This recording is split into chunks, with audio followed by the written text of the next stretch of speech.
सूरत से सड़क पर भीख मांगने वाले रेहड़ी पटरी वालों का अनोखा विरोध प्रदर्शन। एसएमसी द्वारा सड़क का दबाव हटा दिया गया है। पूरे शहर से लारियां और कालीन हटा दिए गए हैं। सूरत नगर निगम की कार्यप्रणाली के खिलाफ स्ट्रीट वेंडरों में रोष।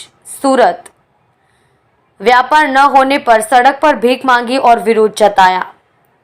मांग की गई कि नगर पालिका व्यवसाय करने के लिए अलग से जगह आवंटित करे। अगली बार नगर पालिका द्वारा जगह आवंटित नहीं करने पर आंदोलन की धमकी दी गई। મારું નામ હેતલબેન।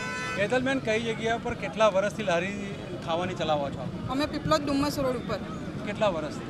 આજે 15 થી 17 વર્ષથી। અત્યારે શું સમસ્યા છે અને કઈ જગ્યા પર તમે વિરોધમાં ઊભા છો?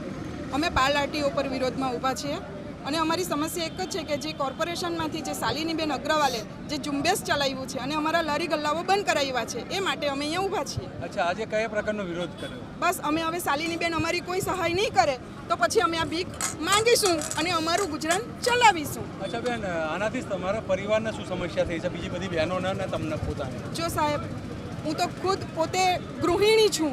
આ બેન ગૃહિણી છે, આ બેન ગૃહિણી છે, એમના છોકરા ભણે છે, એમના છોકરા ભણે છે।